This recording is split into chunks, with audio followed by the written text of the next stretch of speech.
The dining room at Ashmore Hall held 30 people that evening, and every one of them was watching Eliza Hartwell. She had not planned to stand. She had not planned to speak. She had arrived at dinner as she always arrived, a step behind Lady Vane, her posture correct, her gown the same dark blue wool she had worn to every formal occasion since accepting the position of companion 3 months prior. The ledger she carried was not her property. The argument she was about to make had not been rehearsed. What she had was the book in her hands, and the knowledge, arrived at slowly across a week of careful reading, that the figures inside it did not match the figures Mr. Aldous Fenn had been presenting to this household as settled truth. She had not expected to be believed.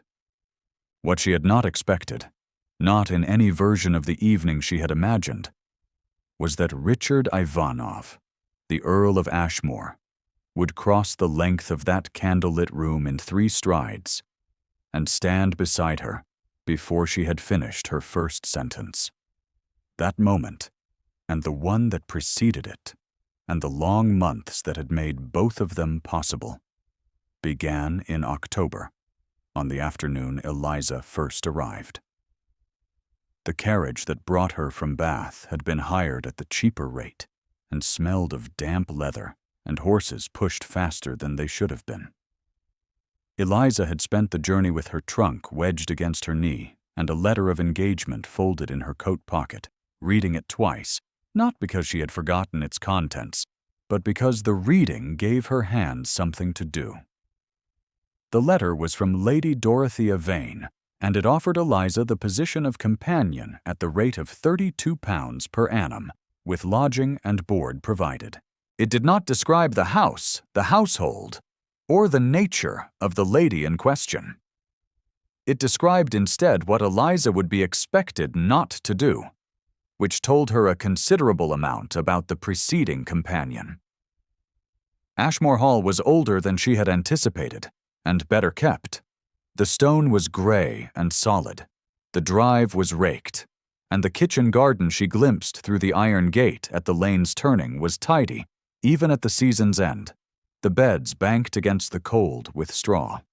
A woman of perhaps 60 stood at the servants' entrance as the carriage drew up, her black dress marking her as staff rather than family. She watched Eliza descend without moving forward to assist, and her expression was neither welcoming nor unkind. It was watchful. "Miss Hartwell," the woman said. "Yes," Eliza answered. "I am Mrs. Crane. I have kept this house for 22 years. She said this not as a boast, but as information, the way a navigator states a bearing. You will find it as it has always been, if you take care to look. Eliza did not know then what Mrs. Crane meant by that.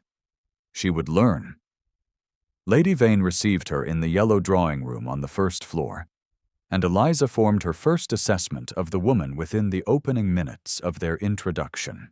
Dorothea Vane was 71 years old, small-boned and precisely arranged, with the kind of beauty that had clearly been formidable in its time, and had translated in its later years into an authority that required no physical confirmation.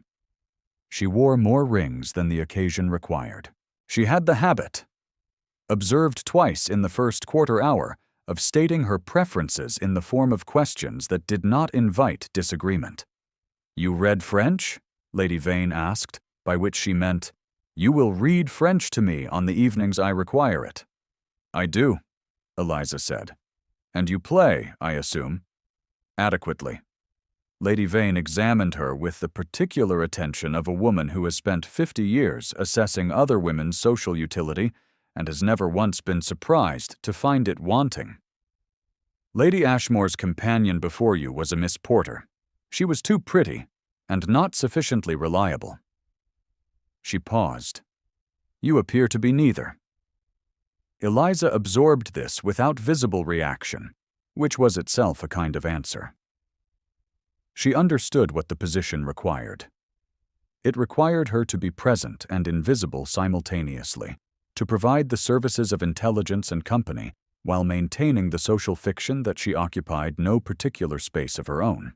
She had held 2 such positions before, one in Bristol and one in Bath, and she was 23 years old and not given to imagining that her situation would improve without deliberate effort on her part. The effort she was capable of making was accuracy. She saw clearly. She remembered precisely. She did not embellish what she observed or diminish it out of convenience. She met the Earl of Ashmore on the 4th day.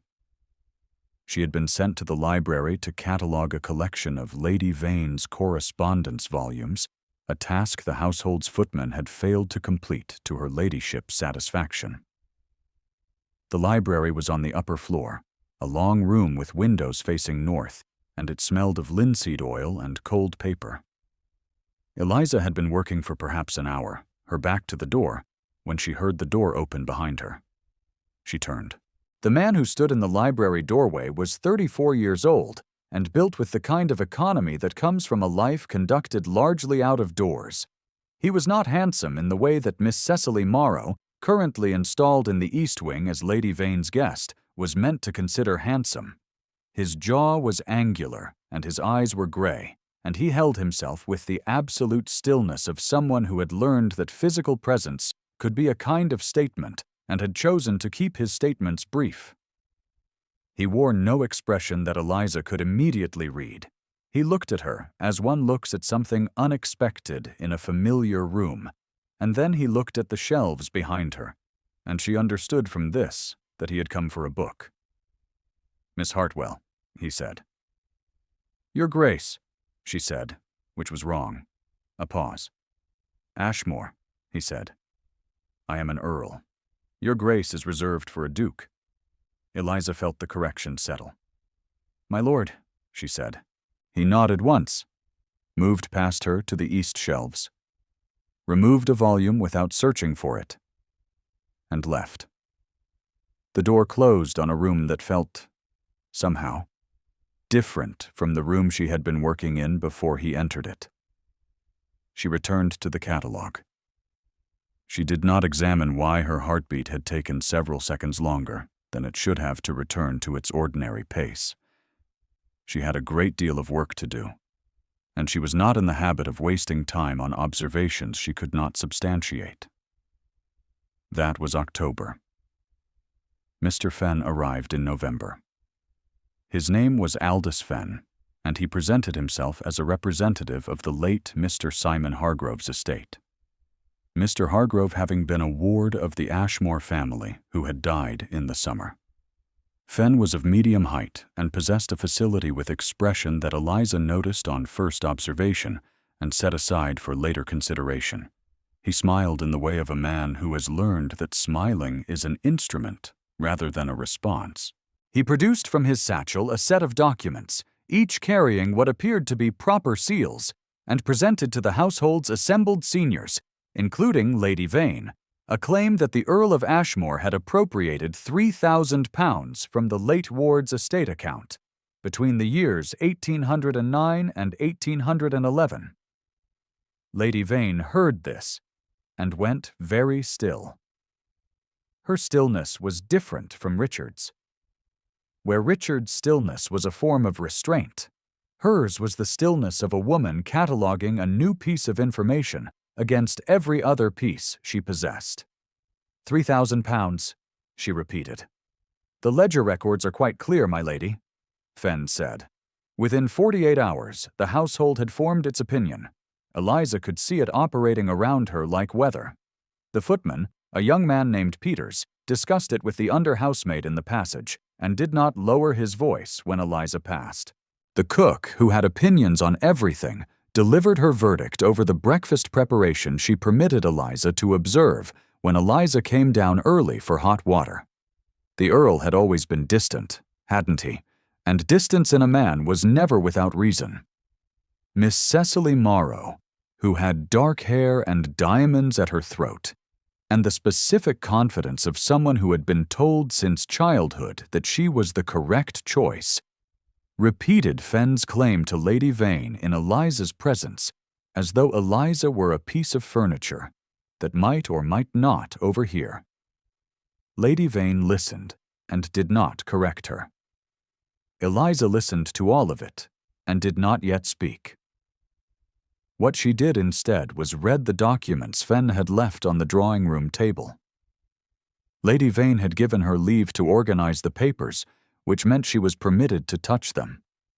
She read them twice, slowly, with the same attention she had given the French correspondence volumes and Lady Vane's household accounts, and every other set of figures she had been asked to manage since taking the position. The figures in Fenn's ledger copies were precise to a degree that Eliza found, on reflection, unusual. Forgeries, she had once been told by a solicitor's clerk in Bath who had been kind to her in the way of a man with no authority to offer anything more useful, tended toward excessive precision. Genuine accounts accumulated the small inconsistencies of actual practice, the line corrected in different ink, the entry that did not quite align with the column. Fenn's documents were immaculate. £3,000, withdrawn in 4 equal tranches across 24 months, each entry in the same hand, each entry in the same ink, each dated with a regularity that did not quite match the irregular rhythm of actual estate management. She looked at the dates. The first entry was June of 1809. She went to the library. The estate ledgers were shelved chronologically on the east wall, and the volume for 1809 was not where it should have been. In its place sat an identical volume in slightly newer binding. Behind it, pushed against the shelf's back wall as though it had been displaced rather than removed, sat a second volume, older, its spine faded to a pale brown. Eliza drew it out carefully. The original ledger for 1809 contained no record of 4 equal quarterly withdrawals, totaling £3,000. It contained the routine entries of an actively managed estate, corrected in 2 different hands, with several lines struck through and reannotated in the margins. It was imprecise in the way that genuine records were imprecise. It contradicted Fenn's account entirely. She set the volume on the reading table and sat down to study it. She was still there when Richard came in. He stopped at the door as he had the first time, and his gaze went to the open ledger before she could have prevented it. He said nothing for a moment. Then he crossed the room and stood across the table from her, looking down at the volume. "You found the original," he said. It was not a question. "It was behind the replacement volume," she said. "A careless displacement, or a deliberate one. The entries do not match Mr. Fenn's claims." He looked at the ledger a moment longer. Something in his face shifted, and Eliza, who had spent 3 months watching faces in this household, recognized that the shift was not surprise. He had known what the original ledger would contain. What he had not known, what he had perhaps not permitted himself to believe was possible, was that anyone else in this house would look for it.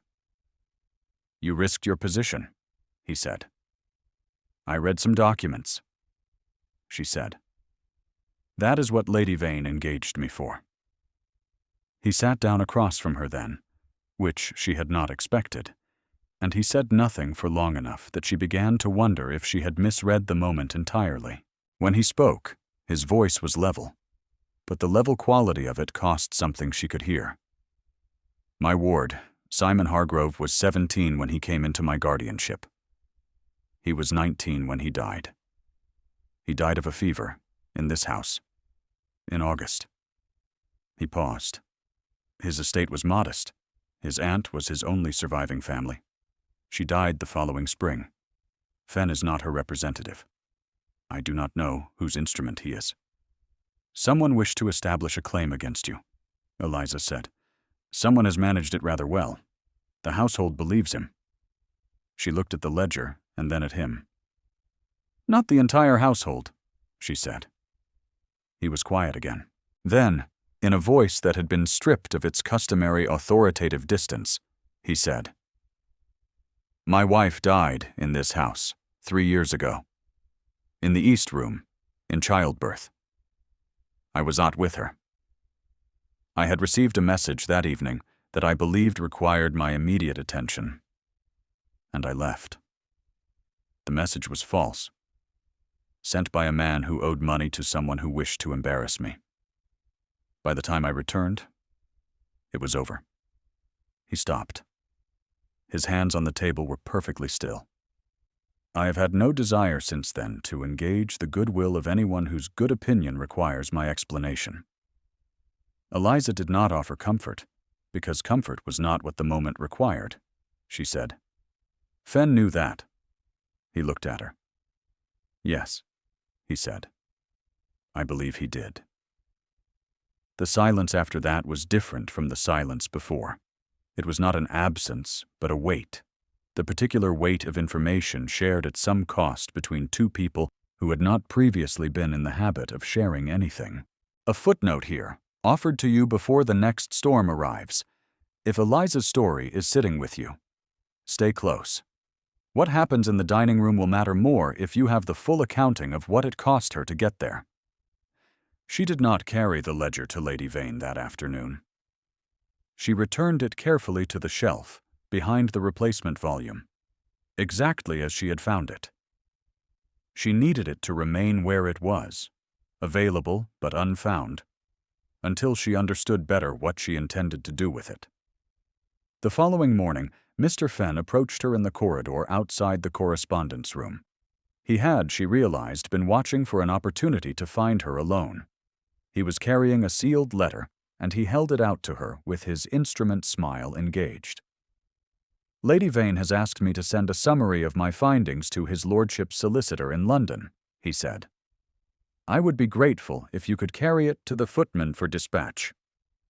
Eliza looked at the letter. She knew, without opening it, what a summary of Fenn's findings would contain, and she knew that once it reached London, the claim's official life would begin in earnest. I am afraid I cannot do that, she said. Fenn's smile did not waver, but the quality behind it shifted. Lady Vane has requested it, he said again, more slowly. Then Lady Vane should ask me herself, Eliza said, and walked past him. She did not know until later that Richard had been at the far end of that corridor, half concealed by the turn of the passage, attending to a matter with Peters that had ended some seconds before she appeared. She did not know he had heard the exchange entire. She would not have acted differently if she had known, but the knowledge, arriving later, did something to her understanding of what had accumulated between them in the weeks that followed. Because he changed. Not visibly, not in any manner that the household registered. He was still formal in company. He still issued his calibrated directives in his level voice. He still met Lady Vane's positioning of Cecily Morrow with a courteous blankness that Cecily apparently read as invitation, and Eliza read, with the clarity she rarely permitted herself, as refusal. He still left rooms when Fenn entered them. What changed was his attention. He began to ask questions that had no practical reason to be directed at her. He was present in the library more frequently than the estate's demands seemed to require. When Lady Vane assigned Eliza the particularly tedious task of transcribing 40 years of household accounts into a new ledger, a task designed, Eliza suspected, to keep her from activities Lady Vane considered above her station, she arrived at the library the first morning of the task to find that the correct volumes had been located and laid ready on the table. She had not requested this. Peters, when she asked, said he had been directed to do it. She did not ask by whom. She knew. Once, descending the back stair in the early morning for hot water, she passed Richard in the corridor below. He was dressed for riding and carrying his gloves. He stopped when he saw her and looked at her with an expression she could not immediately categorize, and then he said, "The North Passage is cold at this hour. You should take a shawl." "I am quite warm enough, my lord," she said. He looked at her for another moment, then nodded once and continued toward the stables. She stood in the corridor for a breath longer than necessary. The passage was, in fact, cold. It was against all of this that Lady Vane's campaign escalated, and Eliza understood it was a campaign only in retrospect, after she could see its shape entire. At the time, she experienced it as a series of small, precise recalibrations, each individually unremarkable, each individually positioned to remind the household where Eliza stood. At dinner, she was placed below the salt. In company, she was rarely introduced. Lady Vane had taken to referring to her, in Eliza's presence, as the poor creature my nephew hired from Bath, which was factually inaccurate in two respects, and Eliza absorbed without comment. Cecily Morrow provided a different sort of pressure. She was genuinely lovely, and not unkind in the way of someone who has never needed to consider the feelings of people below her station. She sat beside Richard at every arranged opportunity and spoke with fluent animation about subjects Eliza could see he found tedious, and she never registered his tedium because she had not been trained to read men's faces carefully. She had been trained to perform for them. Fenn, for his part, moved through the household with the confidence of a man who has placed his cards and is waiting for the table to see them. He dined with Lady Vane twice in the first week of December. He presented his documents a second time for the benefit of a visiting relation of Lady Vane's, a Colonel Ashby, whose opinion Lady Vane appeared to value and who listened to Fenn's account and declared it convincing. Eliza, present as Lady Vane's companion during this presentation, watched the Colonel's face as Fenn spoke and watched his face when Fenn finished, and noted that conviction, for the Colonel, appeared to arrive very quickly and to require very little examination. She thought of the original ledger on its shelf and said nothing. The dinner invitation came at the end of the first week of December. Lady Vane was hosting 30 guests, the largest gathering Ashmore Hall had seen since the autumn, and the occasion was officially a celebration of the seasonal end, the kind of dinner that the county expected and Lady Vane provided with unfailing regularity as one of the mechanisms by which her social authority was maintained. Richard would be present. Fenn would be present. Cecily and her mother would be present. Colonel Ashby and his wife would be present. The Ashmore household solicitor, a Mr. Gibbs, was invited, but had sent his regrets from London due to illness. The absence of Mr. Gibbs was, Eliza suspected, not a coincidence. She could not prove this. She set it aside. On the morning of the dinner, Lady Vane summoned Eliza to her sitting room. "Miss Hartwell," she said from her position at the escritoire, "I have been given to understand that Mr. Fenn requested you to carry a letter to Peters some weeks ago, and that you declined." Eliza had been expecting this conversation. "I did," she said. That letter contained information material to a financial claim against the estate, Lady Vane said. The precision of the sentence told Eliza that it had been composed in advance. Your refusal to assist in its proper conveyance was an act of obstructionism. It was an act of discretion, Eliza said. Lady Vane turned from the escritoire. "I engaged you as a companion, Miss Hartwell, not as an arbitrator of estate affairs." Her voice carried the temperature of a room that had been cold for a long time. "Tonight, in front of our guests, I intend to address Mr. Fenn's findings formally. I expect you to conduct yourself accordingly." "I understand," Eliza said, and went back to her work. What she did between that conversation and the dinner was this. She went to the library. She drew the original ledger of 1809 from its position behind the replacement volume. She carried it to the writing desk, opened it to the entries for June through December, and read through them once more with careful attention. Then she closed it and held it against her side for a moment, feeling its weight. It was not a heavy volume. It weighed perhaps 2 pounds. It contained, in its careful, imprecise entries, the complete refutation of Fenn's claim. She took it with her to dinner. The dining room at that hour was lit by 30 candles in the sconces and a fire burning at the east wall. 30 guests occupied the long table, and Eliza took her place at the far end, beside Peters, who was stationed there to manage the service. Richard was at the head of the table. Lady Vane was at his right. Fenn was seated midway down the left side, close enough to Lady Vane for easy communication. Cecily was to Richard's left, wearing a white gown with pearls, and she spoke animatedly to the guest beside her, while her mother, seated further down, watched the arrangement of the room with quiet satisfaction. Mrs. Crane was not at dinner. She had no occasion to be. Eliza had seen her that afternoon in the passage outside the library, and the old housekeeper had looked at her steadily and said nothing at all, which was how Mrs. Crane communicated confidence. The soup course passed. The fish course passed. It was during the meat course, with the room at its warmest and loudest, and the wine at work in the Colonel's voice, that Lady Vane set down her fork and called the table to attention. She did it with a single lifted hand, and 30 conversations stopped. "I have a matter to present to this company," she said, in the carrying voice of someone accustomed to rooms attending her. "Mr. Fenn, if you would." Fenn rose from his chair. He produced his documents from the breast of his coat, which meant he had carried them there, which meant this had been arranged in advance.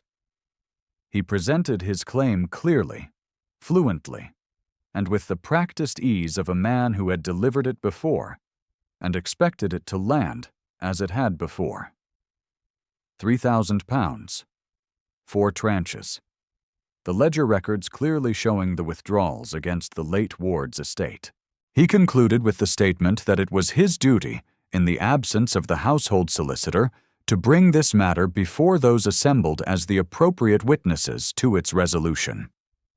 Lady Vane said, "Miss Hartwell has been made aware of this claim, and has chosen, on more than one occasion, to obstruct its proper management.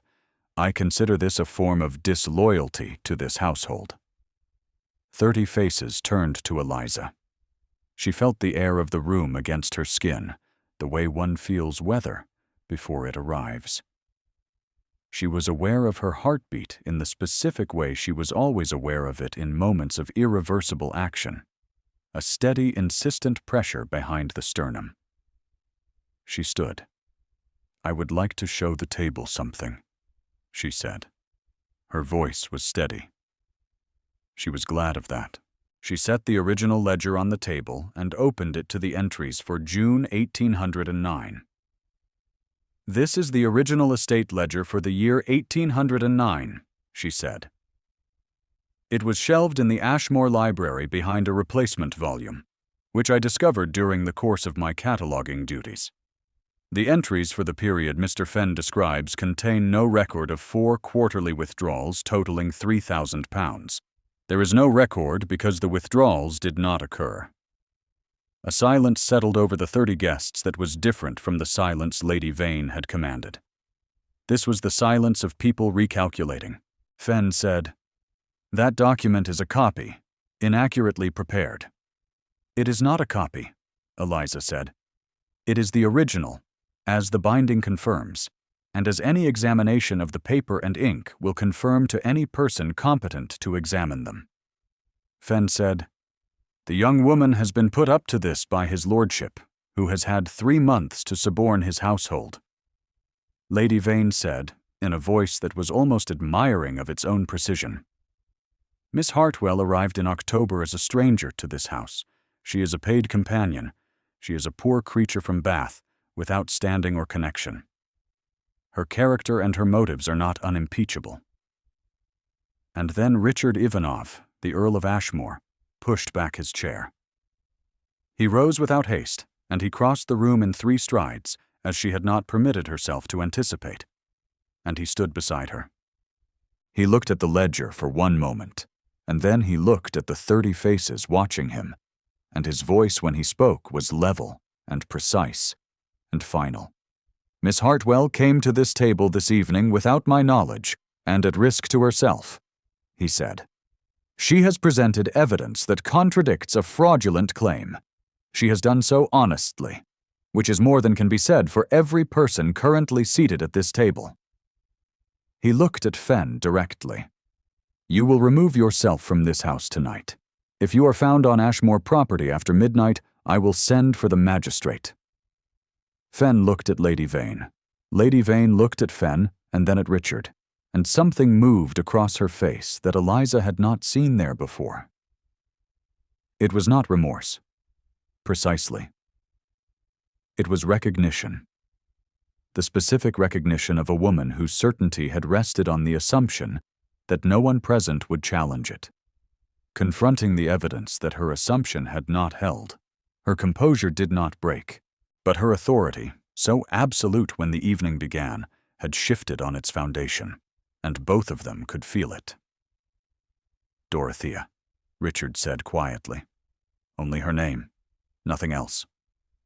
Lady Vane said after a moment, "I see I have been insufficiently careful." It was not an apology. It was, Eliza thought, the nearest to one the woman had produced in 71 years, and it cost her something. Fenn gathered his documents from the table without speaking and left the dining room. The sound of the hall door, a minute later, reached the table clearly. Cecily looked at Richard, and then at Eliza, and then at the ledger on the table, and her face was not cruel in that moment, only entirely unprepared. Her mother reached across and touched her hand. Cecily sat back in her chair and looked at the candle before her, and said nothing further that evening. The colonel cleared his throat. Around the table, 30 guests began, carefully, to resume the business of the dinner. Richard did not return to the head of the table immediately. He stood beside Eliza for one moment longer, and he said, quietly enough that only she could hear, "The ledger's evidence will need to reach Gibbs in London." "I know," she said. "You should not have to carry it yourself." "I do not mind carrying things," she said. He looked at her then with an expression she recognized now, having seen it accumulate across 3 months of library mornings and cold corridors and small deliberate attentions, as a man arriving at something he had decided not to permit himself, and finding that the decision had been overridden by something more fundamental than his will. His jaw was angular in the candlelight. His hands were at his sides. "Miss Hartwell," he said, and then he stopped, because the room was still present. "Eliza," she said. The use of her own first name was deliberate, and they both understood what she was granting. He said, "Eliza." He said it carefully, as one says a word one has been waiting to speak aloud, and has not trusted oneself to until now. A week later, Mr. Gibbs arrived from London, recovered from his illness, and examined the original ledger against Fenn's documents in the library at Ashmore Hall, in the presence of Richard and Eliza and Mrs. Crane, who had not been invited but had arrived with tea and placed it on the table without comment.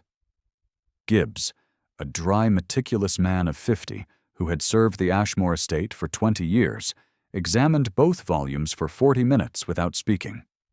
Then he set Fenn's documents aside, closed the original ledger with careful hands, and said, "The claim is entirely without foundation, my lord. I will prepare the formal correspondence." Mrs. Crane poured the tea. Outside the library window, the first snow of winter had begun to fall. It fell without announcement, the way the most consequential things tend to arrive, small and quiet and persistent, until the garden below was changed entirely. Eliza watched it from the window while Gibbs completed his examination, and she was aware of Richard standing a foot to her left, also watching, and of the quality of the air between them, which had the particular charge of a thing that had been decided and not yet named. The snow fell on the raked drive and the kitchen garden and the iron gate at the lane's turning. It covered everything with the same even white. Lady Vane departed Ashmore Hall for her own estate in Wiltshire before Christmas. She said her goodbyes at breakfast with perfect composure, and kissed Richard's cheek in the manner of a woman who has made an error and will not discuss it further, but intends, in her own way, to acknowledge it. She looked at Eliza across the breakfast table and said, You read French rather well, Miss Hartwell. I underestimated the utility of that. It was not an apology. It was Lady Vane, and it was the most accurate form of recognition she was equipped to offer. And Eliza received it, as it was intended. Cecily and her mother had already gone.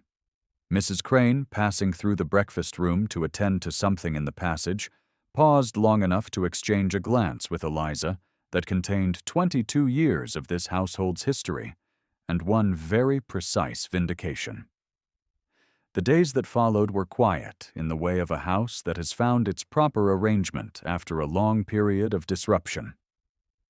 The snow deepened. The fires were kept well in every room.